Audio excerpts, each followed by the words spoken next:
I'd like to call the meeting to order. Can I have roll call, please? Yep. Mr. Antoine is here. Ms. Bonnick? Here. Mr. Connor? Here.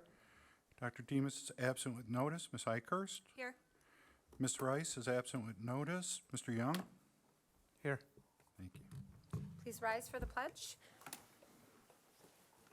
I pledge allegiance to the flag of the United States of America and to the republic for which it stands, one nation, under God, indivisible, with liberty and justice for all.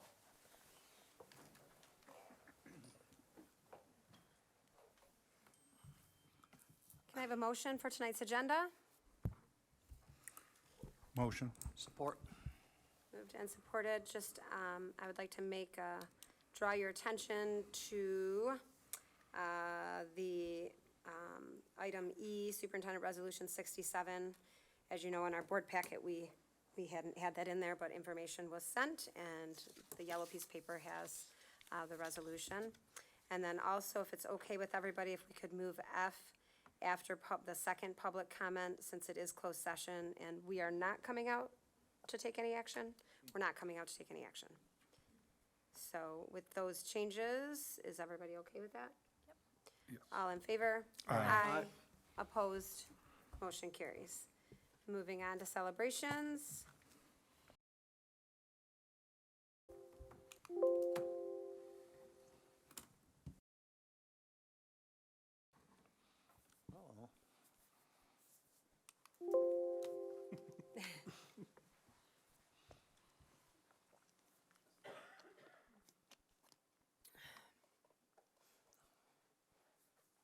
All right, thank you. So a couple of summer celebrations were definitely scaled back this time of year, but we do have some unique things happening. So share a little bit from from summer. So we have our annual school-age child care summer camp going on. This year we've been able to support 200 students from 2.5 to 12 years of age. At the annual summer camp this year, it's being held at Amanda Moore due to the construction that's going on at Croswell. Students have been enjoying some special assemblies and off-site trips during this interactive 8-week camp. So looking at I know they've been to the high school pool a couple times. I see Jimmy John's Field there, the giant water slide, and then some other things on site there at Amanda Moore. So I think that continues for another 3 weeks, and then we close up for a couple weeks before we jump back into the school year. Summer school learning is in full force at Hevel this year. We have about 237 students in grades K through 8 that are in attendance, and they're participating in 2.5, 3-hour summer school experience each day. You see some pictures there. The rooms, you know, by grade level and programs by age and grade level are a little bit smaller, you know, than a traditional classroom size, but a lot of good interactive learning going on there, and the kids are having fun. It's been a couple weeks now, and I know that I emailed the board some pictures and some information on this, but we took the traditional Girls in STEM camp and kind of enhanced that. Mrs. McFarland worked with some members of the high school team. We kind of piloted an experience as a part of the traditional camp that's kind of an extension of some MISD programming, and we created our own kind of middle school, specifically targeting, you know, 8th and 9th graders and girls. And so they came in for a 4-day summer program and explored a variety of STEM topics. And the girls showcased their completed projects at the end of the week. We invited their parents and families in to see their amazing work. Just kudos to Mr. Bryant, Mrs. Dawson, Mr. Keeler, and Mr. Savage for coming in for a week. I know they took a little time before that. So basically each day was a unique experience for the girls. They used a lot of tools and got to spend a lot of time in the different specialized rooms in the DEM Academy. We're hoping in the future this will create some familiarity. So when it comes time to consider academies and pathways, quite often, you know, we don't have this kind of equal balance and requests for a few of those pathways. So anyways, they walked away. I think the highlight of this year was Mr. Keeler helped the girls make a personalized necklace hanger. You see in the top left picture there, so that was a big hit, and those were really cool along with the other projects. So imagine this is something we'll see in the future, and we'll scale this a little bit. We want to be mindful of how big the camp gets so that the kids can get the attention they're getting from the teachers. We also had a couple high school students that came in and helped, and we'll probably expand that and try and get a couple more as we take on a few more girls to participate in future years. We're in the second year of our United Athletic Enhancement Program. This is kind of unique. There's always summer conditioning and workouts for specific teams, and I know leading into last summer, a group of our coaches and Mr. Smith got together and kind of leveraged their assets and tried to create something that was a little bit more collaborative so there wouldn't be downtime if coaches were on vacation or unable to attend. And so moving into the second year, this has just grown a little bit more. So 335 students are taking advantage of this opportunity, and it's been great to just, see the collaboration across our athletic department. So Mr. Murray and a group of people spent a lot of time last year talking about upgrading our traditional elementary classroom furniture, and the fruits of his labor are proving true as furniture is coming in and been deployed. I know Washington Elementary, I think, is fully deployed. Amanda Moore is probably close at this point, mindful of a few classrooms we're using for the summer SAC camp. And once summer school is done, Hevel will get their furniture. So we're excited that we had the opportunity to reach back out to an nonprofit agency that we connected with when we combined the middle schools and bought new furniture for those buildings, and we were able to donate a decent amount of the furniture that, still, I guess you could argue, has some usable life to it, to those in need. So anyways, we've moved forward with part one. Indian Hills and Hamilton Parsons will get their classroom furniture next summer when they're not under construction to the degree that they are this summer. That's our celebrations for tonight. All right, can I have a motion to go in to approve consent action? Move. Support. Moved and supported. Those are our general fund bills, our financial reports, wire transfer report, purchasing card expenditures, minutes from June 26th, and minutes from June 29th. Any questions or concerns? All in favor? Aye. Aye. Opposed? Motion carries. Informational updates, new business. Communications, nothing other than I know some communications in regards to, the citizens and the 297 have come in, today and the last couple days. But that was it. So we held a finance committee meeting last week to discuss a few of the items on tonight's agenda. So I don't know, Mrs. Eichhorst, you want to give the update? All right, so there was three main items that we will vote on tonight. The first was the licensed professional staff educational attainment proposal. It's a big mouthful. But that basically is touching on our social workers, our psychologists, who else am I missing in here? Counselors, social workers, and also speech pathologists, just to bring their compensation in alignment with their degrees, because their degrees require more than other master's programs. So just in the essence, to retain those individuals and give them a little bit more, we would like to propose that on tonight's agenda. The next proposal we discussed at length was the Prospect Street, and you all received the board's recommendations, but also the pros and cons and what a yes vote means and what a no vote means. We discussed that at length. And then the last thing we talked about was looking at the pay to participate fees. I know we've talked about, ways that we can maybe give back to our students and our families in a way since our budget is in decent shape for the upcoming year. So we just stress that this is a amendment that we're going to vote on to suspend it for just this year. It is not to eliminate it.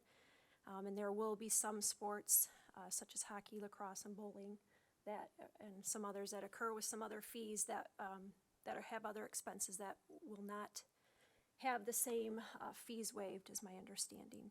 So this is just a vote to suspend it, and then it would be something that would be reviewed from year to year, depending on our budget. And that was it. So just looking ahead, I wanted to make mention to the facilities subcommittee, we do have a construction meeting tomorrow. Based on the outcome of that, we'll decide if the July 31st meeting is actually viable and needed. Mr. Storm and I feel like looking towards mid-August might make more sense, but I'll communicate as soon as we get done with the construction meeting tomorrow in regards to the meeting that's scheduled for next Monday.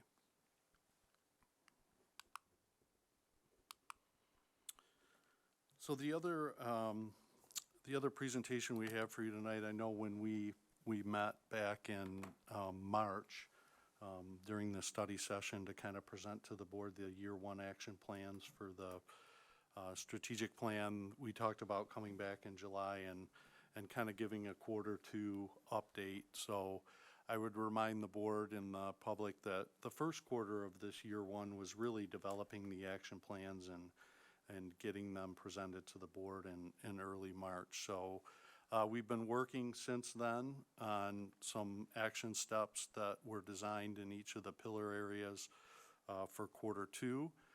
And I have Mr. Murray and Mrs. Selden here tonight with me to present on what progress has been made and what the next steps are. And we've actually kind of designed the next steps to think about third and fourth quarter. Because this third quarter has a chunk of time before we get back in school, and so we think that work will kind of be blended together through the fall. So a reminder, on our website, we have these printed in all of our buildings of the overall, the overview of our plan is really set up into these three focus areas: teaching and learning, safety and wellness, and a community of collaboration. And then there's a series of goals within each of those focus areas. And we have fleshed out just merely what the year one work would be in each of these focus areas for us to continue to move forward with our desired intent. I think it's always good when we talk about strategic plan to take a look at our mission and vision. So our updated mission statement, embracing our community while engaging, educating, and empowering students to inspire the future. Our vision statement of kind of where we're thinking we're on the road to, and if we accomplish these goals will be, and that's forging pathways through academic exploration guided by passions of our students, dynamic learning environments, and invested community advocates. We'll be talking about our values as we bring staff back this year. We updated those as a part of the strategic planning process. I think we're still living through this theme of our community. I think there's still some work for us to do there, but respect, teamwork, balance, integrity, and fun are our core values for the organization that are built into the plan. So I'm going to begin. Mrs. McFarland's taking some much-deserved time out, so I'm going to sub in for her in the teaching and learning focus area. We talk about the progress of what's been accomplished in the past quarter. We'll look at it kind of specifically by goal. So goal one is that goal that talks about fully implementing the master plan for the academies at Romeo High School. Up to date, the plan has been reviewed, the original plan, and they've noted tactics that have been completed. There are a couple that are no longer necessary, and then there's a few that still need to be completed from the original planning process. At the March Academy annual retreat, members were presented with the information for tactics that were not completed or those that were discarded because they're out of context now since the pandemic. In goal area 2, we have that develop new learning opportunities for grades PK8 to align with the academies at Romeo High School. Our big focus in year 1 is scaling up a plan for the middle school. So middle school staff and leadership teams have reviewed and prioritized the 18 elements from the survey they took through the Association of Middle Level Education. That assessment has kind of fleshed out some areas that are research-based that the staff is embracing to make the middle school the best it can be for our middle level adolescents. As we come back to this school year, it will kind of continue, but Scott Palmer, our Ford NGL community coach, and Jennifer McFarland introduced the Academy's visioning process to the staff at their May staff meeting, and that will begin as we come back to school this year. Down at the elementary level, Mr. Murray's worked with the elementary principals to create a kind of a field trip audit. If you remember, our current thoughts on a master plan for the elementary level is the signature experiences in each grade level that would happen at all 5 elementaries. We needed to start by saying what field trips do schools already do, what's the length of time those have been happening, are they happening at different grade levels in different buildings? So we've completed that audit, and that information will be ready to move forward with. Goal 3 is just about generally expanding opportunities for students in a variety of areas. And so our building leaders have audited the current co-curricular offerings, and they've created this collaborative spreadsheet and shared them with the full team. Some buildings have held some student focus groups to gather student ideas and interests of things that they might like that aren't currently offered. Goal 4, the last goal in this focus area, is enhancing the district-wide system of tiered supports for staff to use in supporting and meeting the needs of students. So we've talked a lot of times about the different tiers of this, and Tier 1 is a big part of this. That's the general instruction and learning that students get every day in every classroom. So we want to support that, and our specific focus is, of course, the K-5-8's language arts adoption that was approved by the board, and materials have been ordered.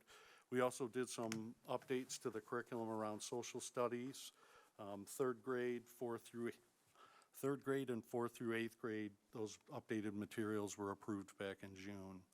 Mrs. Selden and Mrs. McFarland have been working on creating the draft of, this one-page reference guide around the overall MTSS process, because that's a more in-depth document, but we want to have a desktop resource, and so a draft of that has been completed for the administrative team to review and give feedback. Next steps, when we look forward to quarter 3 and quarter 4, we've got a few things in each goal area. We want to review and finalize an updated profile of the graduate with all stakeholders as a part of that updating of the master plan. We'll present this work to the Academy Advisory Boards in November of 2023 when we have that annual evening event.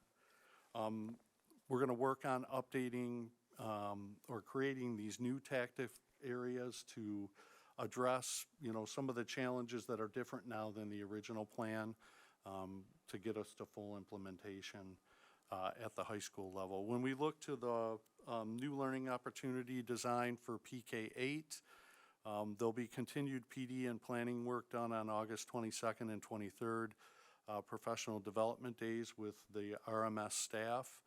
And this, of course, will align to that survey that they completed back in November of this past year.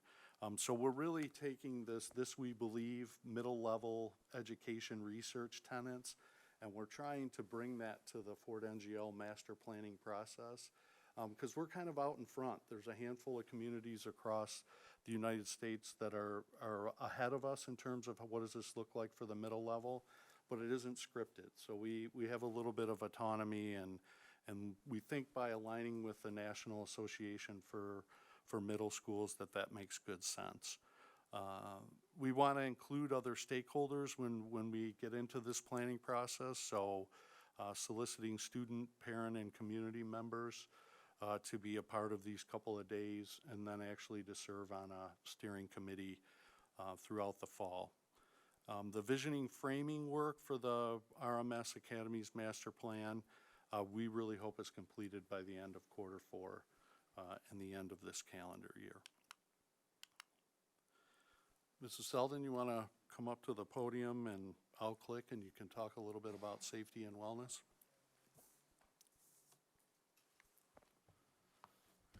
Okay, good evening, everyone. For safety and wellness, our action plan was divided into 3 goals. The first goal was to improve students and staff feeling safe in our school. This obviously directly ties most closely with our safety team. Here, we've hired additional staff for Safe Ed at the 9th grade academy for the 23-24 school year. We've continued communication with all of the various agencies that we work with for emergency response and law enforcement. We've reviewed and acted on the risk assessment that was reviewed by the board. We took into consideration the recommendations that were given and acted on anything that we needed to within weeks of that recommendation. We created reunification slips for any time we would need to evacuate a building and go to an alternate location to help parents and students reunify together as quickly as possible if for some reason that ever needed to be put in place. We had all administrators and all of our trauma response team members trained in behavior threat assessments, and as many of our new staff that we're onboarding this year for the current upcoming 23-24 school year has already been to that training. And we also audited our visitor management system and are moving to the Raptor system for anyone checking in to visit our schools. For goal 2, we are focusing on improving students and staff feeling safe and connected to our schools. A lot of this you'll see overlap with our teaching and learning and our community of collaboration goals as well. But a list was created by buildings and principals to be able to share with students and parents about the opportunities that are available to them.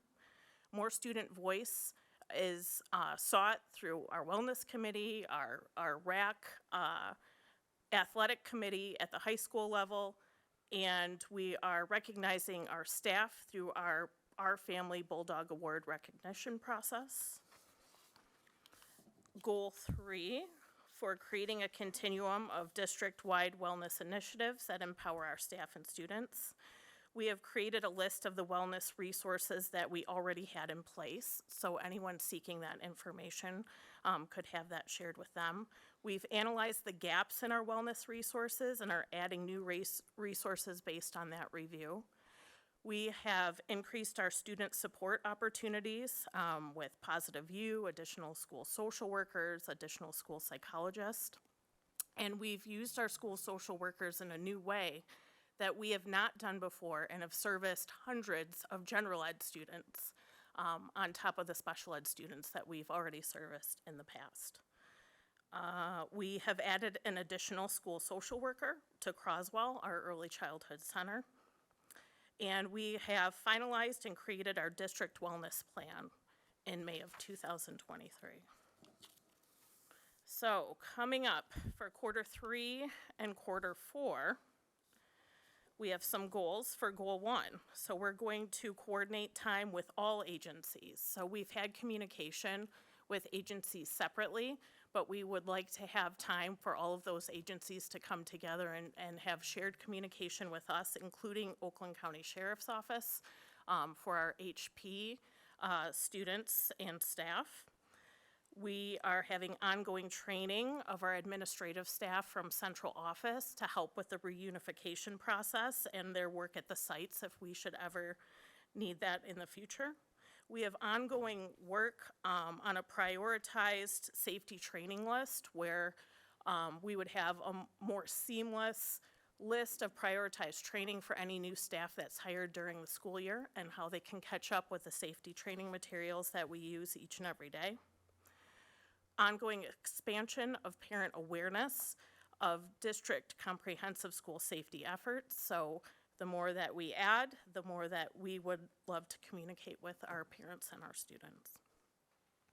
And also to have someone in the district certified as a behavior threat assessment trainer so that we can take more control of the process and have, again, a quicker onboarding of new staff and anyone that needs that additional training, we could do that in-house. For goal 2, we are focusing on improving staff and students feeling connected to schools. Student opportunity lists that were created are going to need to be revised with anything that we add with those opportunities. This is shared with the teaching and learning goals. We are going to continue to seek student voice from various perspectives and hear what the needs of the students are at all buildings and all levels. To work on social opportunities and wellness opportunities for our staff and our students, and to create additional opportunities for students to feel recognized for various accomplishments. For goal 3 on our continuum of district-wide wellness initiatives, we are going to continue to update that continuum of wellness resources. Other staff members and I have been attending different trainings on podcasting and how to create digital resources and attention-getting newsletters, that type of thing. Continuing to create mental health, wellness, digital resources with that information that we've learned. And again, just providing more wellness opportunities to staff and students. Mr. Murray?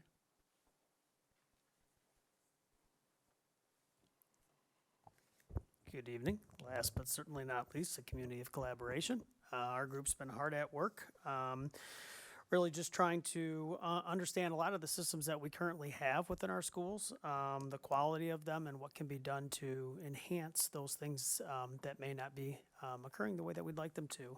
So goal 1 was, or is, to establish consistent structures to promote student voice. Our first step as a district was to determine, what does student voice mean, right? So we have a common understanding across all of our schools. After that, we worked to gather information from our elementary and secondary schools to understand, given the definition that we have created, what student voice opportunities do we think currently exist for our kids. Goal 2 is to increase the number of community partnerships to support our schools. First step for us was, again, it's just the common understanding, right? Common vocabulary. Defined successful community partnerships. So what does a successful community partnership look like? And then do we have those? And so after we understood as a group what a successful community partnership looked like, we had the opportunity, again, to work at all levels to audit our current community partnerships. And when you think of audit, it's really the quality of the partnership and also the frequency, right? We want to be mindful of tapping the same people on the shoulder over and over and over again. And I can tell you as an elementary principal back in the day, sometimes, communication falls through the cracks, and it's difficult to understand who the middle school or high school level may be working with. And so we want to be certainly mindful of that. Goal 3, is about strengthening our connections with parents through partnerships. This work has not begun yet, but it will in quarter 4, which should be October. Just something that we needed more time to kind of tease out, and we've got some big ideas, but it'll take some time to pull them off. And goal 4 is to grow and strengthen teacher and staff collaboration opportunities. We had the opportunity through a number of different mediums to gather voice from teachers and support staff on how additional collaborative time can benefit teaching and learning, which obviously ultimately benefits our students. And then we were able to also, use some resources to gather information from our non-instructional staff to find out what professional development needs that they will need to enhance district operations. So looking at quarter 3 and quarter 4, again, Dr. Robinson said quarter 3 is coming and going pretty quick, just because summer is here, but we'll catch the tail end of that and then roll into quarter 4 and get things rocking and rolling around goal 1. We know what student voice looks like, and we know the programming that we currently offer. What we have to do is ask our kids, is it working, right?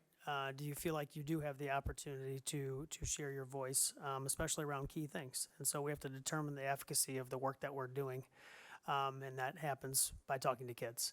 And then, another piece that's important to us is developing a common expectation amongst all of our schools, so that no matter what elementary school you attend, what pathway you choose, that you're going to have a similar experience and have similar opportunities to offer, for students to offer up their voice. Around goal 2, we want to be strategic and continue to develop lists of potential partners for the school district based on curricular, mental health, and overall support needs. And then, I guess you could even flip-flop these, but we need to create a common approach for doing that. And the high school has done a pretty masterful job of building successful relationships. So if we're, going from top down, we definitely at the middle school level, elementary level, engage the folks at RHS to make sure we understand how they work as a team to gain and sustain successful partnerships. Goal 3. Again, this is the one that will be starting in October. We heard in our focus groups that communication is an issue from the district. And when I say issue, it's just the number of avenues that we use to communicate. We heard, multiple usernames and passwords, multiple apps. And so we know we need to do better. And so, our first step is to kind of, again, understand all of the mediums that are being used in the district, so we know if there's opportunity to consolidate. And then we want to hear from moms and dads as a second step to goal 3, to better understand how we can support them in effective relationships. So I have top 3 in parentheses. We're thinking some sort of form or survey going out, asking moms and dads to identify their top 3 needs and how we can work more effectively with them. And then goal 4, you heard about professional development and collaboration time. It's just taking the feedback that we've gotten from our various groups and making it happen. So hang out there for a second, Mr. Yeah, Murray. sure. And I don't know, Mrs. Selden, if you'll be needed or not, but questions in terms of the report or thinking forward, progress made in the last quarter? No, I just want to say thank you for all the work you did, because obviously there's a lot in there that you've spent a lot of time on. And I don't know if this is a question for you or Dr. Robinson, but if the board wants to dig a little deeper, will that be what we do at our workshop in October? Yeah. Okay. Exactly. So we'll be at that kind of transition point into the fourth quarter at that time, but that would be, and then our goal is to, complete the year, take the time, especially if there's any kind of update of wide-scale climate survey or anything like that, but then be ready to kind of say, all right, what does year 2 look like, and then discuss that in March. So our hope is definitely an intentional conversation in March and October, and then we would report in July and December as how the progress is going. All right, thank you. Thank you. So a couple items in my report tonight before we move on to public comment and action. Just to kind of check in on hiring. I know the board, I weekly kind of tell you where things are at, and so in terms of administrative staff vacancies, we have 2 positions that we're getting ready to, we closed the application window for the Hamilton Parsons principal position last Friday. So Mr. Murray's got a pretty detailed plan and a lot of folks involved to work efficiently to find our next principal for Hamilton Parsons. About running a week or so behind that is the communications and marketing coordinator position. So that will actually close. It is closed as of this afternoon. And we've got some applicants in there that we definitely want to spend some time with to see if there's a good fit there. We talk about our professional staff. Primarily, we're talking at this point in time about 3 teaching positions that we're still working to fill. So Amanda Moore Elementary has a 4th grade vacancy because we've had a request for transfer to a vacancy at another building. And then we also have a special education resource room position that we did some initial interviewing for once and just didn't find what we were looking for, so we're posted and back out collecting for that. And then Hevel Elementary has an intensive resource room position. Likewise, we went through a process with some candidates. These are really hard positions to fill everywhere right now.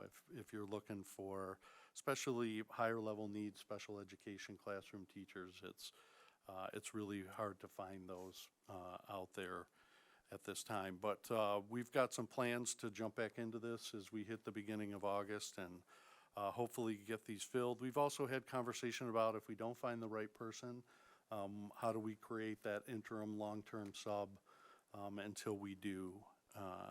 And then in terms of support staff, we did do a very successful round of paraprofessional hiring in June, but we still have some vacancies that they'll be gearing up here in August. And then those just myriad of support positions that, we typically fill in August, whether that's noon hour aides at our elementaries or other positions that we need help that have some level of turnover year to year. In terms of construction, I don't even want to say otherwise, but knock on wood, our group run projects are humming along. Even in this recent bout of, these weird rainstorms that we've had, it really hasn't created much of a disruption to the work other than maybe for a couple hours or a day at most. So Hamilton Parsons is really out in front. That's moving along at a great pace, and we think we're on time, or maybe even a little bit ahead to deliver that addition over to the district to transition into in the middle of this year. Indian Hills, we got started a little bit later there. There were some site things to work out, but the project is moving along now, and you can see walls for the elevator shaft and that. So on time there. Croswell is framing up, the new addition is, and there's a lot going on in the renovation in the old part of the building. If the board remembers, this first group is to renovate the one hallway that we're going to utilize for the first half of next year with our early childhood programming, and then by mid-year, that new addition in the blue hallway, as we call it, I think it's the 100 hallway, that will then be completed so we can take all the folks that are in the 300 hallway and put them in their forever home. And then we'll go to work on renovating parts of the building, in the second half of next year. The early childhood special ed wing and some of the other areas will be a significant part of next summer. It's exciting to begin to talk about what the upgraded playground will look like. Once again, that work is kind of the phase of next summer in large part, but one of the jobs on my bucket list is playground equipment consultant. So those people have a pretty fun job and have shown us a lot of ideas to consider. The one that's on the tightest timeline, of course, is the middle school serving area cafeteria renovation, and I'm pleased to say that that's moving along really well. And I think in the next couple weeks, we'll be able to have a good idea of where we're at in terms of being ready for the return of students. Design development, they're out finalizing that. Some of these group 2 projects have been turned over to the construction manager for pricing, or will be, and I would anticipate the initial things going out to bid here mid-August to early September. And then we'll just be on that monthly cadence, each month like we were with Group 1 from October until January and approving those projects. Sinking fund, you can see the roofing project is getting towards the tail end here. We've got work going on at the middle school as well and a couple other buildings. So that, if anything, gets impacted by these heavy rains.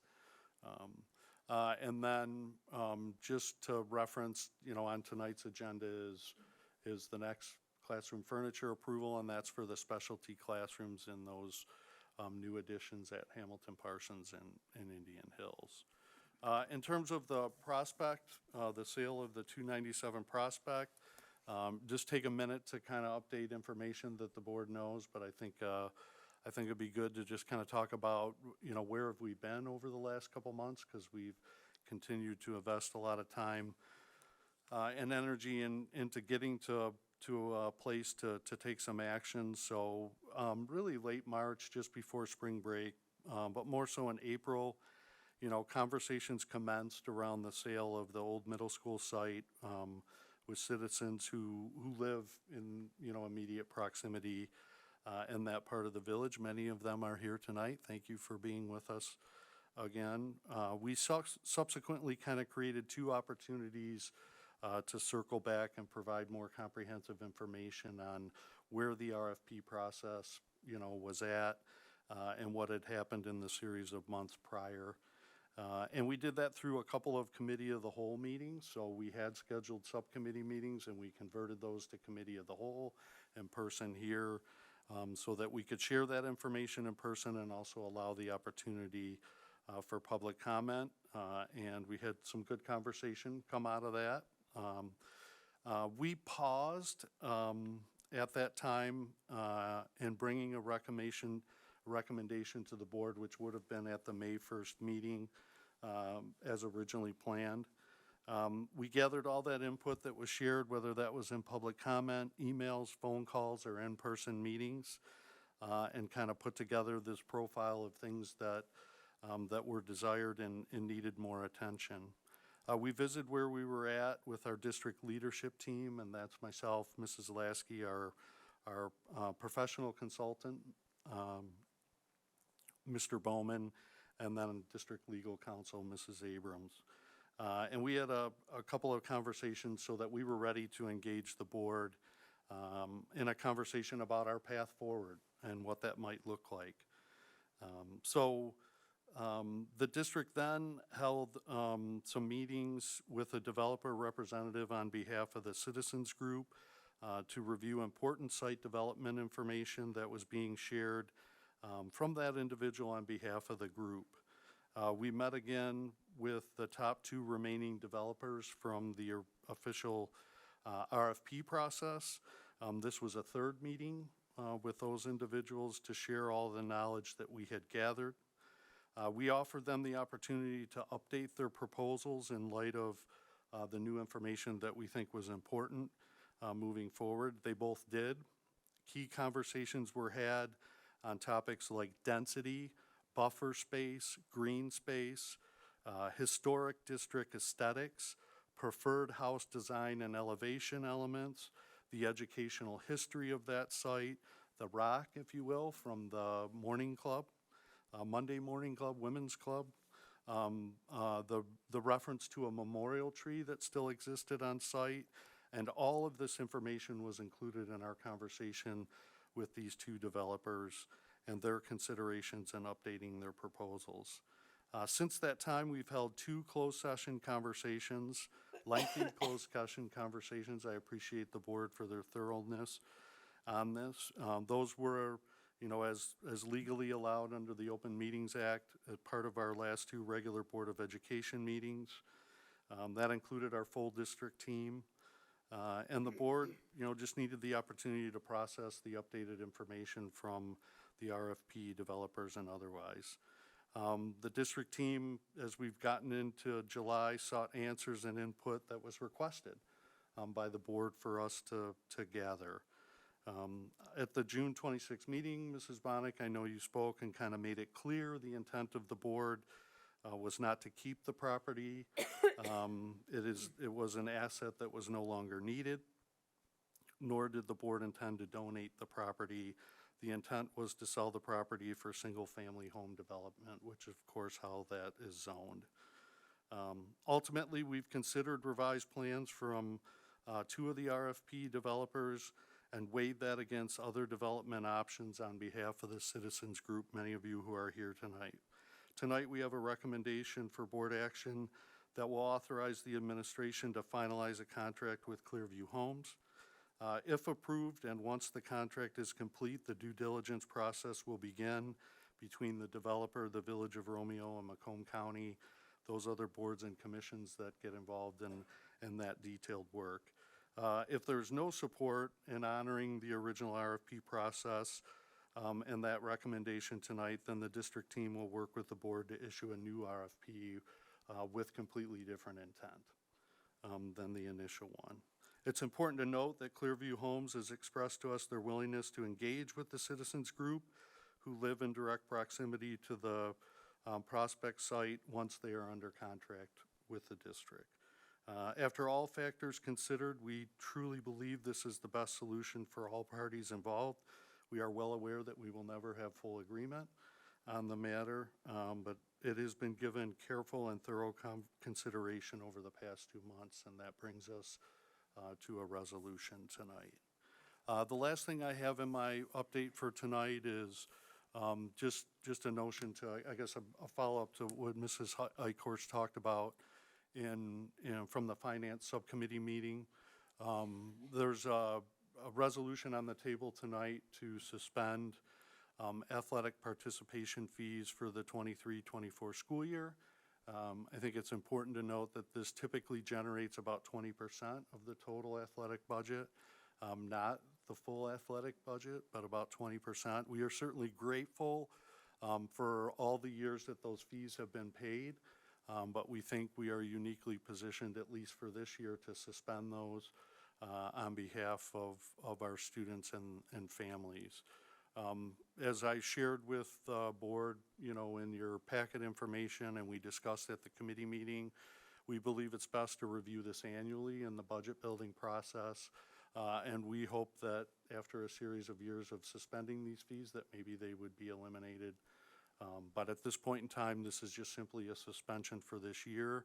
We do have some club sports that the only way they exist is based on fees beyond because of the expense of those, typically because we're renting significant time at facilities other than district facilities. So hockey, lacrosse, and bowling, and there's some middle school club sports we offer as feeders to high school interscholastic programs. So this is not suspending those fees. Unfortunately, our hockey families still have to pay for their ice time and unique things like that. We're not sure that there wouldn't be other fees that we would consider, but because of the time sensitive matter of our fall sports season starting in a couple weeks, we wanted to bring this recommendation tonight, and we'll take the opportunity if things align similar, where we're collecting revenue for the general fund that offsets an expense. We would consider those at that time. So I'm not sure if there's any other questions on that specific item from the board. No. All right. That's all I have for my report tonight. Just have one point of clarification, if I could, Dr. Robinson, is in respect to 297 Prospect, you had shared with the board that Clearview Homes has experience with developments in historic type communities within them and community involvement with the groups, with those, and that was shared with you, and there was evidence of that. Yeah, I think the biggest discussion we had is about their work with municipalities. And municipalities, Mr. Bowman does this way more than any of us. And he just talked with, being professional about how difficult some municipalities have been, traditionally, no matter who the developer is, with these infill developments. And so they have a proven track record of doing this in areas where they've had to work collaboratively with the municipal, groups, and usually as a direct extension, some sort of community or citizens groups, to make sure there's common understanding and find some middle ground. So they are proven, and the board knows they are by far the best elevation and home design that we've seen to fit with that part of the village. Any other questions? Good point. I was going to bring that up too. Moving on to public comment. For those that are wishing to speak tonight, just remember that it's 3 minutes. We will set a timer, so if you could wrap up, within that time, that would be helpful. So, Richard Corey.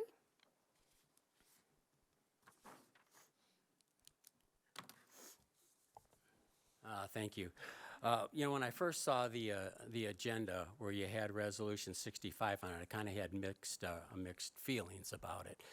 But then after I thought about it, I said, we've been up here for months with our group, and we've been telling you our concerns, so you know the concerns. So I really feel tonight, I wish there was 7 of you here tonight instead of just 5, but I know there's 3 of you that'll vote no tonight, because I'll tell you why I know you'll vote no. Is because we were promised to be part of the decision-making, be part of the group. And Todd just went through, I don't know how many meetings, and we weren't invited to them. But if you vote it down tonight, we'll come to we'll come to whatever meeting you want, whenever you want. We want to be part of the decision-making. And also, another point is Todd told me that you would take less money for the property to make the neighborhood whole. So that's somebody giving their word to you. So in Romeo, that means a lot. So I know we got those things going for us. And also you had I know you had one of our group, like Todd said, we had a guy that came in that he was gonna put 7 houses and a park. And that was really a win-win situation. And Todd, when I saw you, excited about a playground, I wish you'd be excited about a park. But that really is a win-win situation. That guy's a Romeo guy. I've never met him face to face. I've only talked to him on the phone. But I'm sure that's probably still on the table, but whatever happened, I don't know. Something happened and he's out. But he was gonna build 7 houses with a park. So Wayne, Michael, Anita, Rachel, and Chris, I'd like to see a 5-0 vote tonight against this proposal. Thank you. Megan, I don't want to say your, no, I don't think it's you. Hummin? Hi, my name's Megan Hummin. I am a resident at 308 Prospect Street. My husband voiced our concerns at a recent meeting, and it seemed as if there would be further conversation and thought on what the community felt would be appropriate for the old middle school property. I could go into my sappy story of why I chose Romeo, specifically my house, being 6 doors down from my in-laws, less than a mile from my best friend, and the one I will be bringing my baby girl home to this fall. I'd like to acknowledge that some of you may be on the same page as me with how I'm feeling about this property, but my perception and the reality is some of you probably don't care. Instead, I want to speak about why this RFP is not suitable for the village of Romeo. About an hour ago, I actually stared out the window of my 100-year-old home and just chuckled. To even imagine 17 homes on that property is absurd. Furthermore, after reviewing Clearview's website, it was underwhelming and the typical cookie-cutter homes I did not appreciate. If I wanted to be near that and a subdivision, I would have just stayed in Macomb Township. I just ask that you vote against this current RFP, consider alternative options with stipulations and compromise, maybe consider less houses, more fitting with the village aesthetic, and/or a shared community space. Thank you for your time and consideration. Thank you. Brian Minton?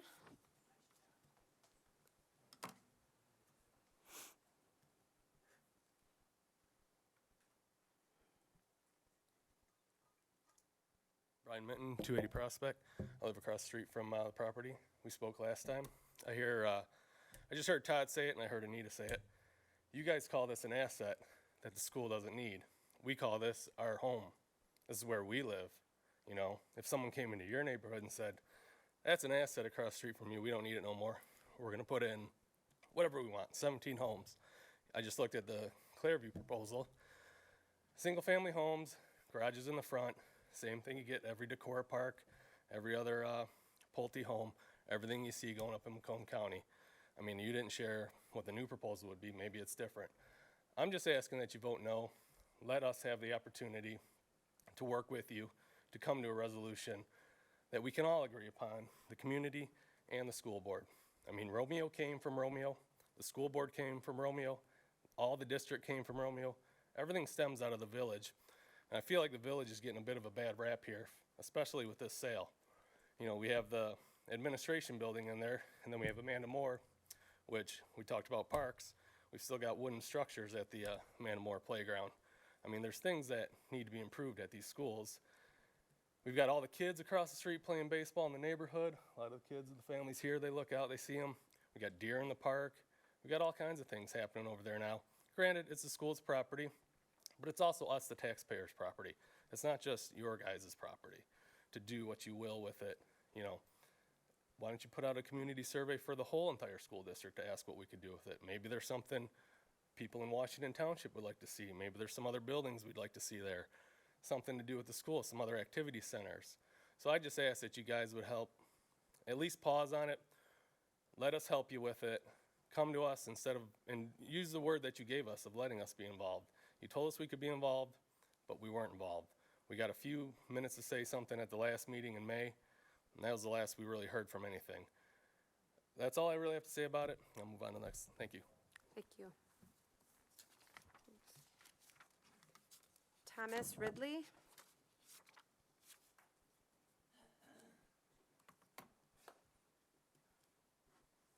I originally wasn't going to speak tonight. As I was parking my car, I got a text from Elizabeth Miller, and she asked that this be read here tonight. And I agree with her. This is something that I think should be shared with you. Elizabeth Miller, president of Romeo's DDA, she has spoken to you before, and she's a resident on Chandler Street. Dear members of the Romeo Community School Board, I am writing this email as a means to communicate my disappointment that you will be voting tonight to sell the former middle school property to a builder that will build 16 houses and will not include a park. As previously communicated to our group of concerned residents, we were told that there was great interest by the school board and the superintendent to work with our committee and discuss viable options and planning sessions, etc. While Richard Corey has been included in communications, a video call, the rest of us have not. We were told to bring the builder forward that was interested in providing a lower density option with a community park that would be donated back to the village residents and the Romeo Community Schools community. We were told, even when it was suggested that there was no reason for it to go back out to bid, that it could be done without that. We were told you all would listen to us. We were told you would that you would support the residents, taxpayers, and voters moving forward. And yet, here we are, back to where we were a few months ago. The lack of promised communication and transparency is disheartening and leaves me feeling as if our efforts were nearly placated and dismissed. Please, we implore you, vote no on Resolution 65. Allow the residents, taxpayers, and voters in your school district to help shape this property. I am requesting that this letter be read during public comment. I am out of state attending to my aging mother and will not be able to attend. Thank you for your consideration. Elizabeth Miller. Now, Elizabeth always cautions me before I get up to speak because as a retired naval officer, I often speak my mind, and rather bluntly sometimes. But since I was here before, I have the homework that I have done is to go to the administration building requesting the job descriptions for the superintendent and the school board. Now, after signing away 3-4 pages that I had to for Freedom of Information Act, I get a single page that really didn't tell me a whole lot. I actually got more information by going on the website for the state of Michigan. But it talks about things like vision, leadership, planning, management, all very fine things. It doesn't talk about community planning or changing neighborhoods. And with that in mind, you can see everyone here that is supporting turning down Resolution 65. And I thank you. Thank you. Megan Poznansky.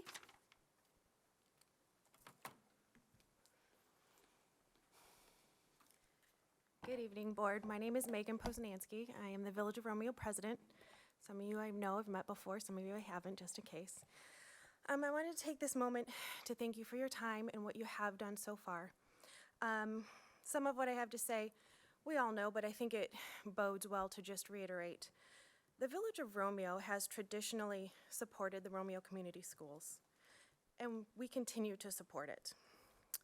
Within our village limits, you will find your school administration offices, Amanda Moore Elementary, the Croswell Early Childhood Center, the Transportation Garage, and up until recently, the Romeo Middle School. The village continues to support two-day Romeo Community Schools by collaborating in the Romeo Middle School Resource Officer. Also, most recently, we're finishing up, is the sidewalk extension right there in front of Melberg's leading into the school, offering the children who do not get busing opportunities to walk safely to school. That is something that the Village of Romeo footed the bill for 100%.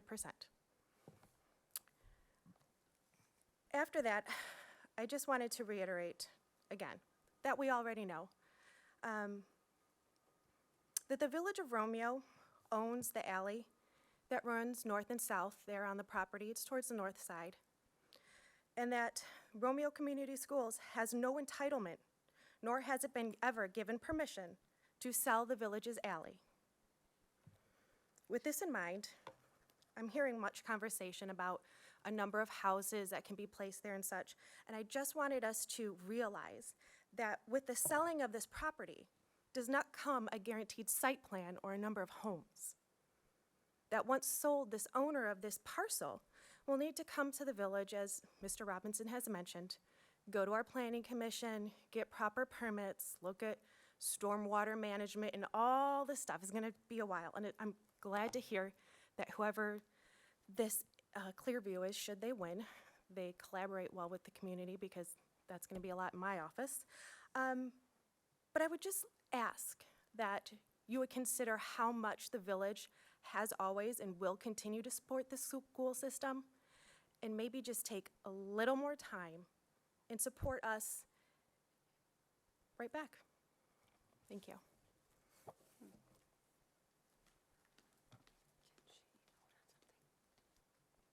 David Miller?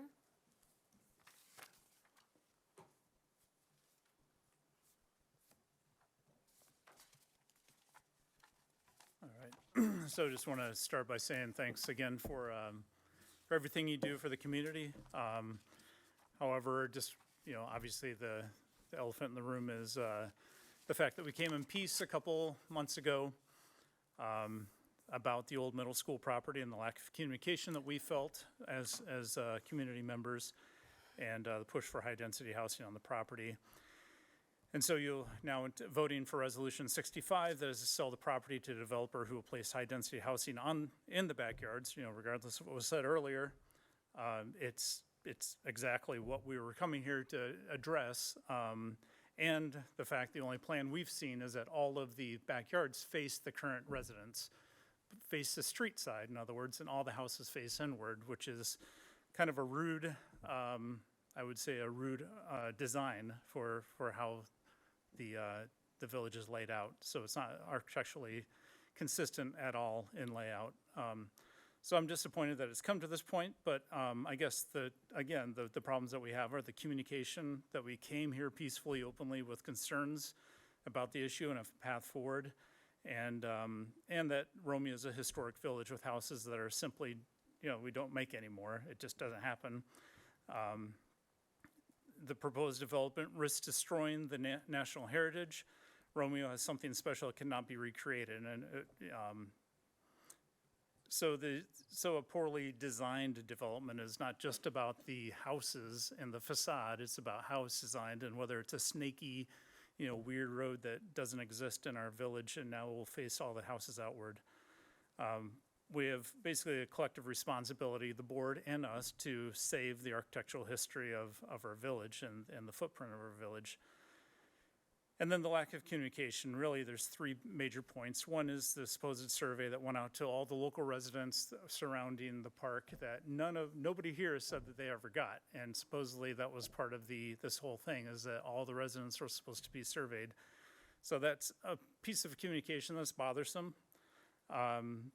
The meetings that we've talked about over the last couple months that we weren't invited to. And then the third is that there are actually numerous professional developers out there we've talked to that had no idea this RFP was out.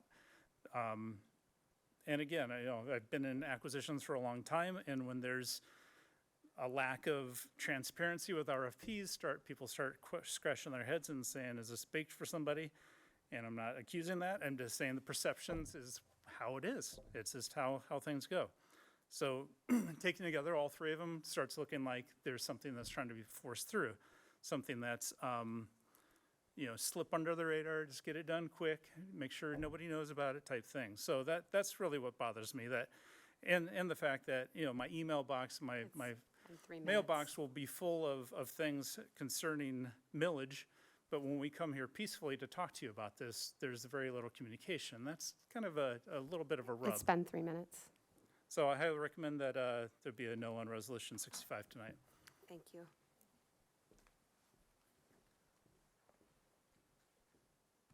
Seeing no others, we'll move on to the regular business meeting.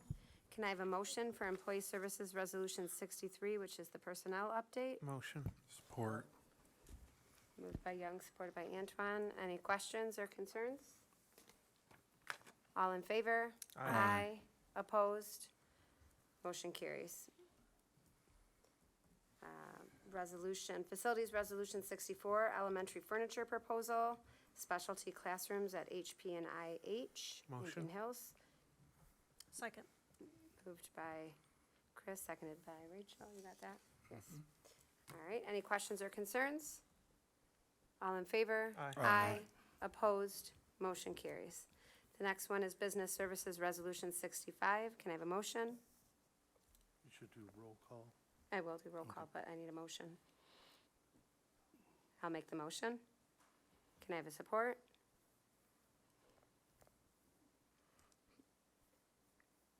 If there's no support, we can table this. I would need a motion to table.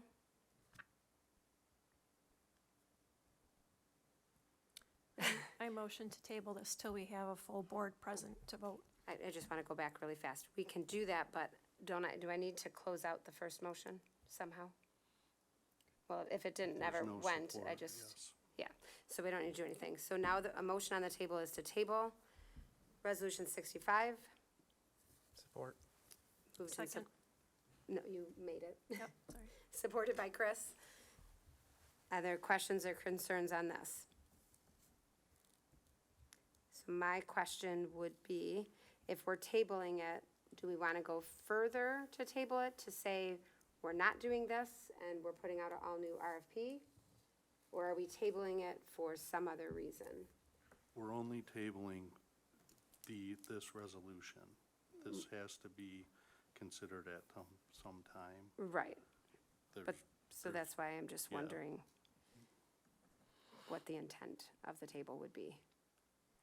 Would the intent be to wait till the following meeting when hopefully we have all 7 members present? Any thoughts on that? I would be in support of completely removing this RFIP.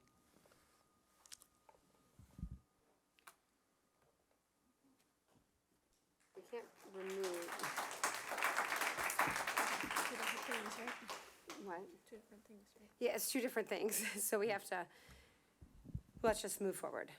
We have a motion to table it, we have a support. Chris, are you still supporting if it's just tabling it? Because I think you're talking about something completely different. Oh, can I make a new motion? No. Let's at least, you supported this one, so we have to at least vote on this, but unless you're undoing your support of tabling it. No, I'm supporting it. Okay. Any other questions? Concerns, comments, conversation? So I guess then what would be the next step? Just to redo this whole thing in August? Well, it would With be, not a lot of, if I'm understanding discussion. your motion, it's just tabling it, so the same motion comes back. in August. And that's what Chris supported, but I get the impression Chris is thinking we're throwing it all out. And I don't know that.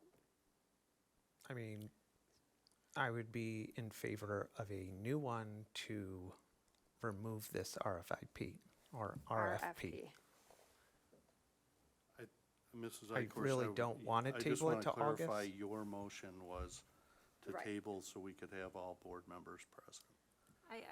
I mean, I would like to entertain Mr. Young's, but at the same time, those are two different things, and I think this is a big enough discussion. It's probably important to have all 7 members present. I agree, and I just want to be clear to the audience. The other two were involved all along, and they have shared their input. So just so you don't think that they're just not here, they both had, one is out of the country and a family vacation. So, I mean, just so they were part of everything. They didn't just not come. So, all right, motion to table to next meeting was made and supported, and no other questions or comments. Can I have a roll call? Mr. Antoine is yes. Ms. Bonnet? Yes. Mr. Connor? Yes. Ms. Ikorst? Yes. Mr. Young? Yes. All right, moving on to Employee Services Resolution 66, which is our licensed professional staff proposal. I thought Chris made a motion.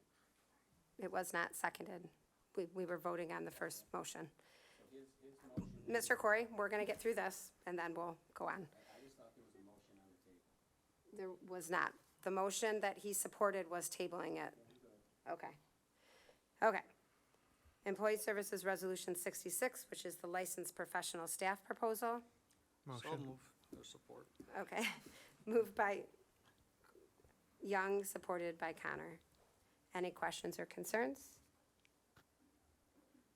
All in favor? Aye. Opposed? Motion carries. Resolution 67, which is the athletic participation fee suspension for 23-24. Can I have a motion? Motion. Support. Moved by Young, supported by Ikorst. Questions or concerns? All in favor? Aye. Opposed? Motion carries. Moving on to board discussion for the good of the district. I guess I would just like to say, these types of situations create some type of us, them, and even us, them on the board. And I just want to reiterate that we are a 7-member board. We all come here with our own thoughts and ideas. It's not one thing about certain people or against the village or anything like that. This is a very tough job, and I will equate this decision the same as when we had to privatize custodians. Those are my friends and neighbors. It was the hardest decision I ever made. But my role as a board member had to be to finance the school district, to make sure we had teachers and staff and things to do for the district. So, you know, I would like to still be friendly with everybody, just because we might be making a decision. But I also want to state, the role of this board is that whether we like the term asset or not, it is an asset, much like computers. When we get rid of furniture and computers, we have to put it out there because, as someone said, it is taxpayers' dollars. So we entered this with good faith. It was a request for proposal. It was for residential because that is what it's zoned. So no matter what happens, it goes to the village after that, exactly what your village president talked about. There will be back and forth going on. So whatever it is we're approving, it then is just a contract who then has to go and meet all the other needs. And that's when your input would be. Having input on and on with us doesn't do anything when the request was already out. And that's the proposal that we had, and that's the proposal we're voting on. So make sure you get quality information. Don't be guessing that this other thing had something else, or even what we were voting on is what you think it was. Get quality information as we move forward in the process, which right now means tabling, which means it's coming back at our next board meeting, assuming all 7 will be here. So we need that to happen. So with that, that is my board discussion. Anybody else? No? Public comment? I didn't receive any. You guys didn't receive any? Okay. And now I would like to have a motion to go into closed session for collective bargaining. Motion. Support. Moved and supported. Can I have roll call? Mr. Antoine is yes. Ms. Bonnet? Yes. Mr. Connor? Yes. Ms. Ikorst? Yes. And Mr. Young? Yes. Thank you. 7:30.